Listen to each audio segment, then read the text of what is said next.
Здравствуйте, друзья! Русская история искажена и переписана.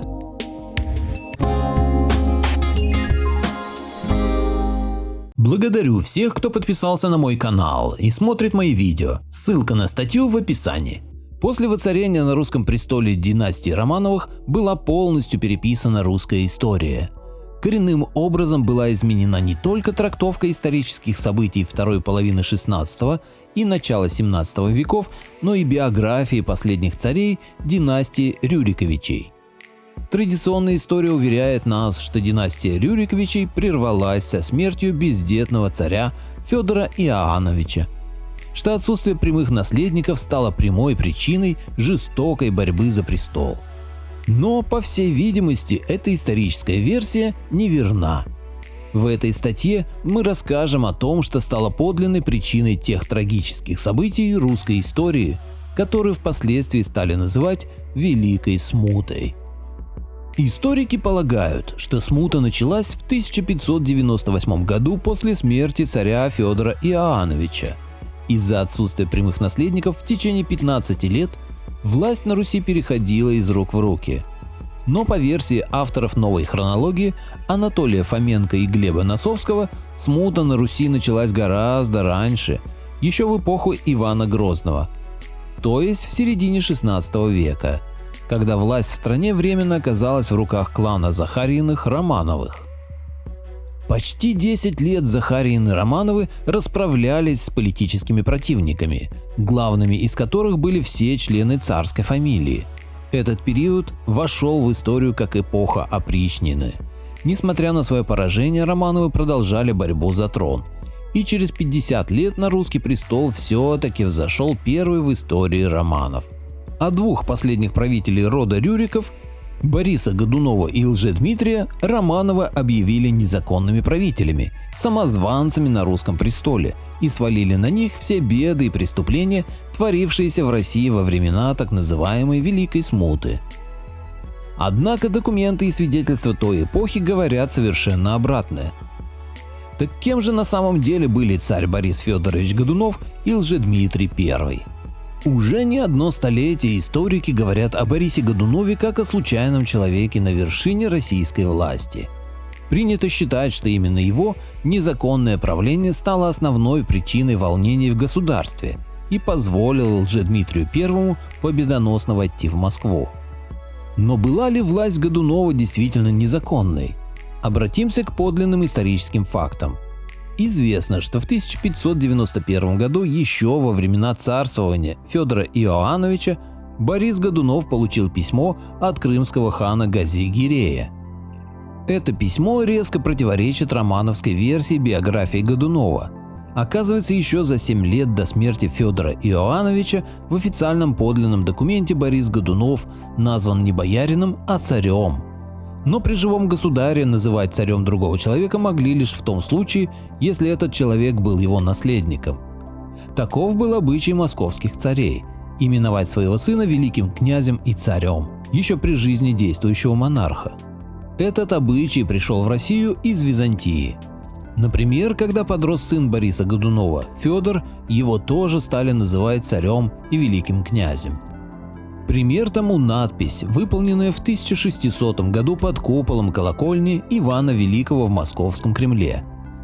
Изволением Святой Троицы, повелением великого государя, царя и великого князя Бориса Федоровича всея Руси самодержца и сына его благоверного великого государя-царевича князя Федора Борисовича всея Руси, сей храм совершен и позлощен во второе лето государства их. Здесь сын Годунова Федор назван великим государем, так же как и его отец. Получается, что Борис Годунов был не шурином царя Федора Иоанновича, а его сыном. Грамота Гази-Гирея – это не единственное указание на царское происхождение Бориса Годунова. К сожалению, после прихода к власти Романовых многие документы, подтверждающие знатность рода Годуновых, были уничтожены. Но некоторые свидетельства все же сохранились. Считается, что родоначальником рода Годуновых был татарский царевич Четмурза. Он приехал в Россию во времена правления Иоанна Калиты и принял крещение под именем Захарий. Направляясь в столицу на службу к царю, Четмурза остановился в Костроме. где основал православный Ипатьевский монастырь. Впоследствии монахи этого монастыря написали сказание о Чете. Сегодня это древнерусское литературное произведение является единственным письменным источником, который рассказывает о Чете Мурзе. Историки считают этот источник недостоверным. По их мнению, монахи, затерявшегося в русской глуши монастыря, якобы специально сочинили сказку о родословной Годуновых, чтобы исторически обосновать княжеское происхождение Бориса Федоровича. Это по версии Романовых. Сегодня историки не могут отрицать существование сказания о Чете. Но так как история, написанная монахами, идет вразрез с традиционной исторической версией, они заявляют, что в этом документе полно несообразностей, поэтому он не заслуживает ни малейшего правления. Но авторы новой хронологии считают, что древнерусские монахи ничего не придумывали. Но, тем не менее, историкам больше нравятся не летописные сведения, а домыслы, которые не подкреплены никакими документами. Например, что Ирина и Борис Годуновы были детьми какого-то безвестного помещика по имени Федор Иоаннович.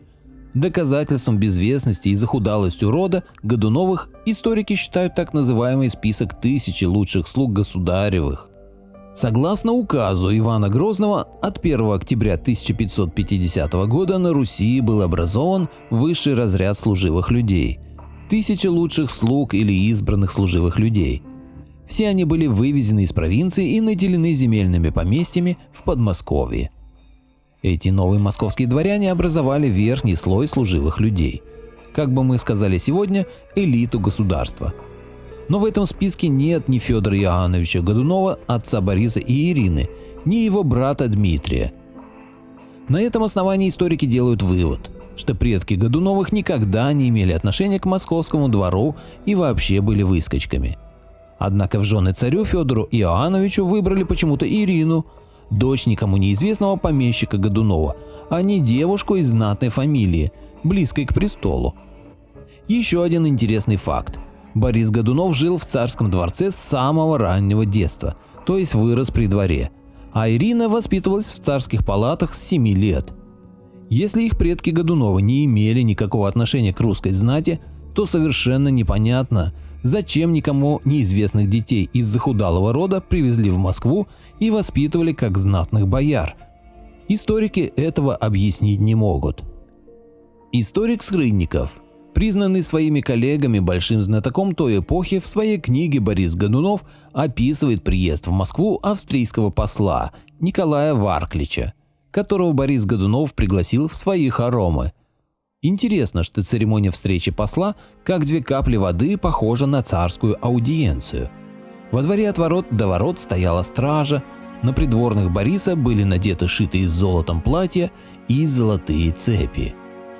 Австрийский посол поцеловал Годунову руку и вручил ему личное послание императора. Из этого описания видно, что Годунов принимал послов, то есть явно выполнял царские функции.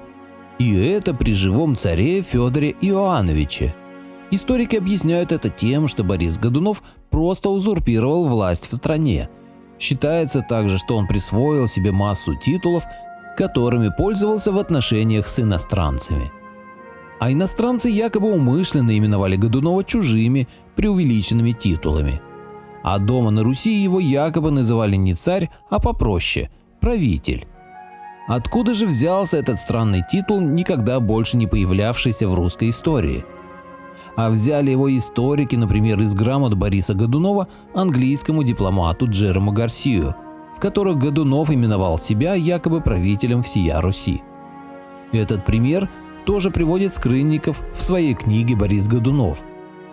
Но, скорее всего, слово «правитель» появилось из-за неправильного обратного перевода с английского языка на русский обычных русских слов «Волею Божию государь всея Руси». Кстати, английская королева Елизавета I в своих письмах к Годунову называла его любимый кузен. В то время вот так по-родственному обращались друг к другу государи разных стран. Если бы Борис Федорович был всего лишь каким-то правителем, вряд ли английская королева обращалась к нему подобным образом. Так что не было на Руси никаких загадочных правителей, а были государи и цари. А странную должность правитель, скорее всего, придумали романовские историки, чтобы скрыть подлинную биографию Бориса Годунова. Историки утверждают, что якобы бездетный царь Федор Иоаннович не оставил завещания, и после его смерти разгорелась яростная борьба за трон. Однако те же историки пишут, что по официальной версии тех лет существовала грамота, в которой царь Федор учинил после себя на троне жену Ирину, а Борису приказал царство и свою душу в придачу. Значит, в официальном документе Борис был указан как наследник. Историки не доверяют этой версии, потому что она исходила от самих Годуновых. Невероятно они считают и присягу, которую подданные должны были принести новому правителю. И действительно, с точки зрения традиционной истории, присяга выглядит странно. Подданных заставляли присягать патриарху Йолу, царице Ирине, правителю Борису и его детям. В то время такая присяга в лучшем случае вызывала бы недоумение подданных, а могла бы и бунтом закончиться, потому что присягали всегда только новому царю. Так при чем же здесь какой-то правитель Борис и его дети? О том, что Борис Годунов не просто выполнял царские функции при царе Федоре Иоанновиче, а был его законным наследником, говорит и такой факт. Историки полагают, что возвышение Бориса Годунова произошло еще при царе Иване IV Грозном, который считал своего сына Федора совершенно неспособным к управлению государством. Поэтому перед своей смертью Грозный составил завещание, по которому Федор вместе со своей семьей оказывался на попечении домных людей, имена которых были перечислены в завещании. Долгое время историки считали, что во главе опекунского совета царь поставил Бориса Годунова. Но при исследовании документов оказалось, что это не так. В завещании имя Бориса Федоровича Годунова вообще не упоминается. В других официальных бумагах тоже ничего не было сказано о том, какие должности занимал Борис Годунов. Остались сведения о высоких постах Дмитрия и Степана Годуновых, а о Борисе ни слова. Есть еще одна причина, по которой имя Бориса Годунова не могло появиться в официальных документах в связи с какими-то важными государственными решениями. Борис был слишком молод. Будучи царем Федора, он еще не вступил в тот возраст, когда наследник престола привлекается к решению серьезных государственных вопросов. Хотя историки утверждают, что Годунов родился в 1552 году, скорее всего, эту дату придумали романовские переписчики истории. Если Борис Годунов был сыном Федора Иоанновича, то он не мог родиться раньше 1579 года. Именно в этом году Федор женился на Ирине Годуновой.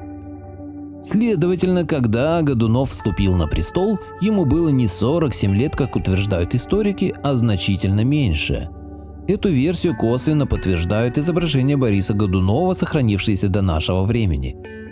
На всех портретах он изображен молодым человеком. Возрастом Бориса объясняется и завещание его отца Федора Иоанновича. Так как к моменту смерти отца Борис был еще слишком молод, трон царь Федор завещал своей жене Ирине, которая должна была стать опекуншей при наследнике престола. Но царство Федор оставил все-таки Борису. Практически все знают хрестоматийную историю упрашивания Годунова принять царский венец. Она хорошо известна, например, из поэмы Пушкина «Борис Годунов». Якобы после смерти царя Федора Иоанновича он долго изображал стремление полностью отойти от государственных дел и даже уехал в монастырь. Но народ и бояре на коленях упрашивали его стать царем, а он упорно отказывался, заявляя, что у него нет никаких прав на русский престол. Эта байка тоже выдумана романовскими историками. Но в итоге Годунов не устоял перед мольбами народа и все-таки согласился стать царем. Эта версия, как известно, была сочинена романовскими историками, но есть и другая версия, которая основана на иностранных свидетельствах. Их оставили очевидцы тех далеких событий. Один из них – австриец Михаил Шиль. В своих записках он ни слова не написал о том, что Борис отказывался от царства. Наоборот, он принял его как само собой разумеющееся. По словам Шиля, Годунов заявил, что он берет на себя управление государством, а князья и бояре будут ему в том помощниками. Конечно, с живописной картиной, придуманной Романовыми, свидетельство австрийца выглядит очень банально. Но если истории с упрашиванием на царство действительно не было, зачем придворным романовским историкам понадобилось ее выдумывать? Скорее всего, чтобы подчеркнуть якобы незаконное избрание Бориса на царство. Понравилось это видео? Тогда поддержи меня, нажми лайк и оставь комментарий под этим видео. Хочу напомнить, что мое мнение не всегда совпадает с мнением автора статьи. Поделитесь моим видео в соцсетях с родными, друзьями и знакомыми. Люди имеют право знать все точки зрения. Всем спасибо за внимание, буду рад вас видеть на своем канале снова.